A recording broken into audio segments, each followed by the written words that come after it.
Sakit. Huwag kang umiyak. Kasalanan mo yan. Yan na papala mo. Hindi ka kasi mag-iingat. Huwag kang umarte ha. Lalagyan natin ng alkohol.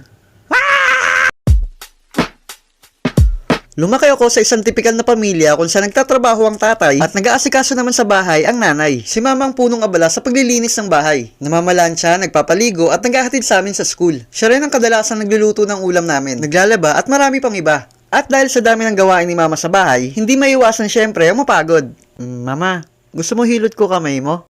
Bait-bait naman ang bunso ko. Basta mama, pengi 5.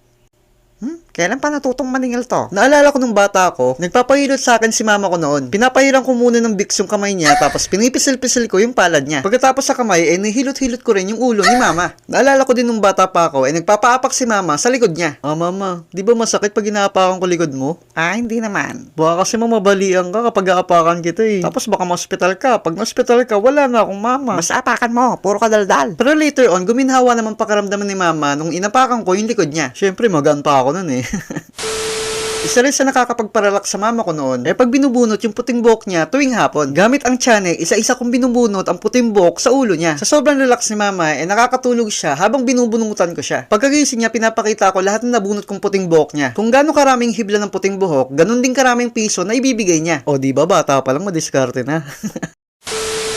Gaya ng ibang mga nanay, merong mga linya si mama na tumatak sa amin noon.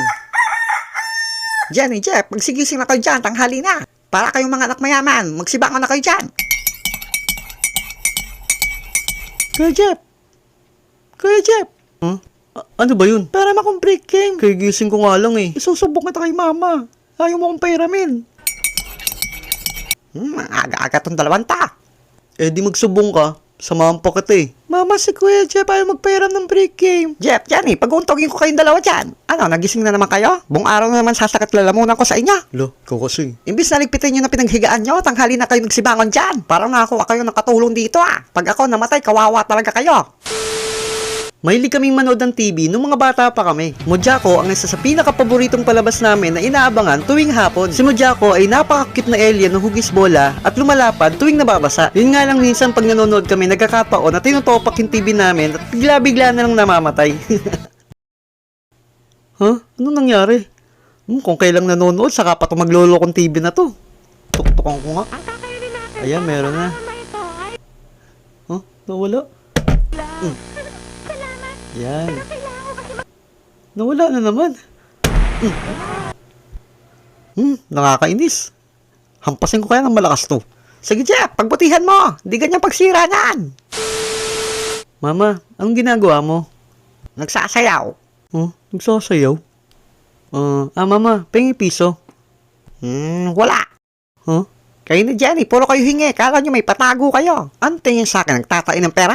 Hindi na nga binigyan, nakasermonan pa. Si Mama ang nagturo sa akin kung paano tanggapin ang physical appearance ko nung bata pa ako. Mama, ba't maitim ako? Sino may sabi maitim ka? Hindi ka maitim, Jeff. Brown ka.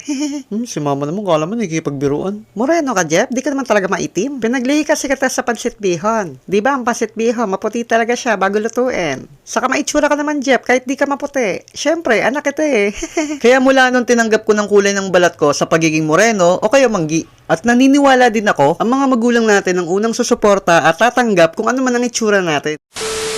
Noong mga bata pa tayo, normal na siguro ang maumpog, madulas o madapa sa sobrang kalikutan. Mama!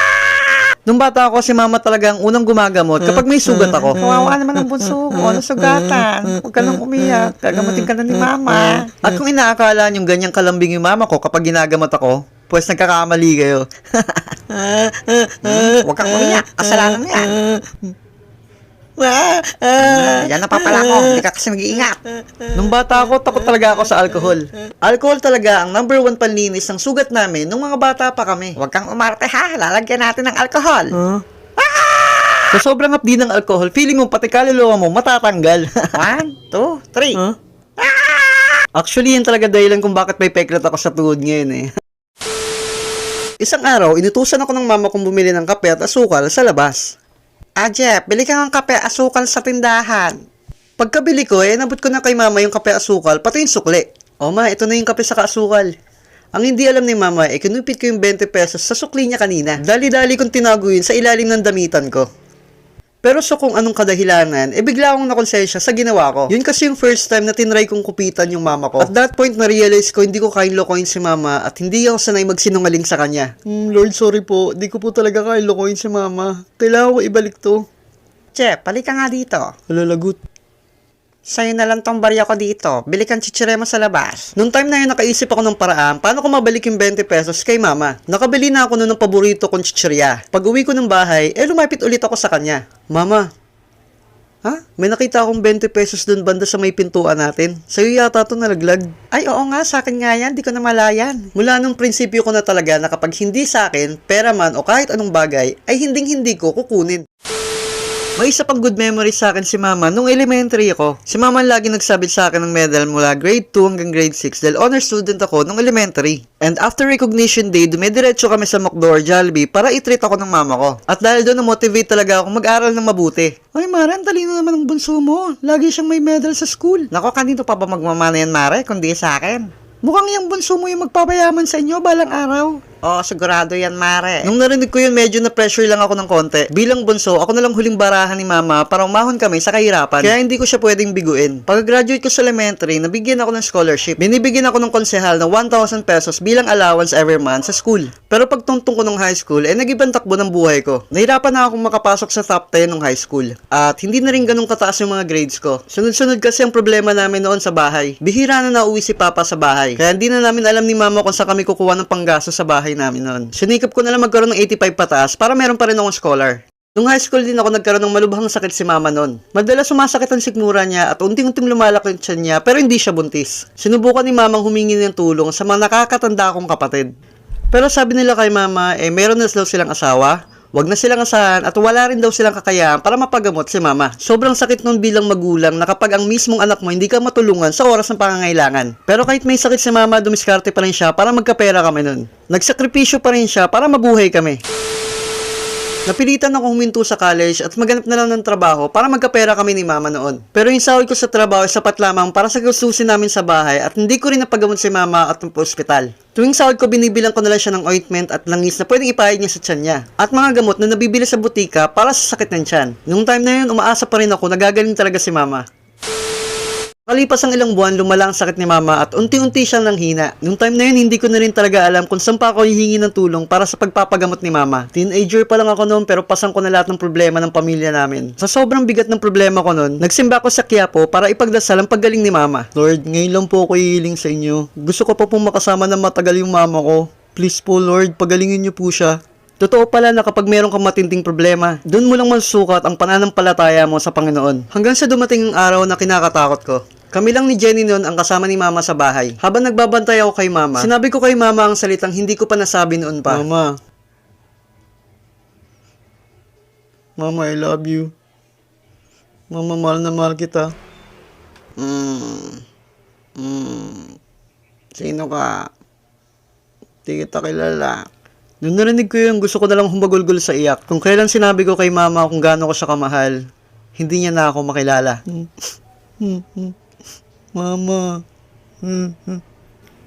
At yun ang huling araw na nakasama ko si mama.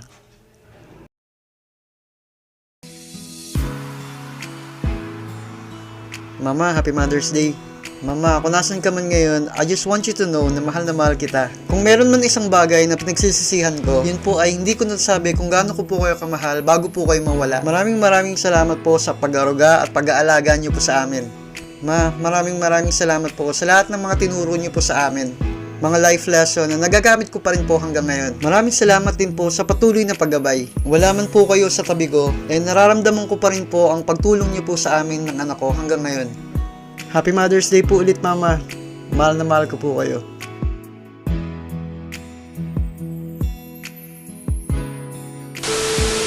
Malaking responsibilidad maging isang ina. Handa silang magsakripisyo alang-alang sa kanilang mga anak. Bigyan natin sila ng pagpapahalaga. Sila ang una nating naging nurse at teacher sa buhay natin. Suklian natin sila ng respeto at pagmamahal. Naging malaking bahagi sila sa kung nasan man tayo ngayon. Sila din ang nagturo sa atin paano natin tanggapin ang mga sarili natin. Maging matapat din tayo sa kanila. Naniniwala ako na ang pagtulong natin sa mga magulang natin ay hindi isang obligasyon, kundi kusa natin to ibinibigay ng bukal sa kalooban bilang pasasalamat sa pag-aaraga nila sa atin. Iparamdam natin sa kanila ang pagmamahal habang nandyan pa ang mga nanay natin, bago pa mahuli ang lahat. Sa lahat ng nanay na patuloy na nagsasakripisyo para sa kanilang mga anak, Happy Mother's Day po sa inyong lahat.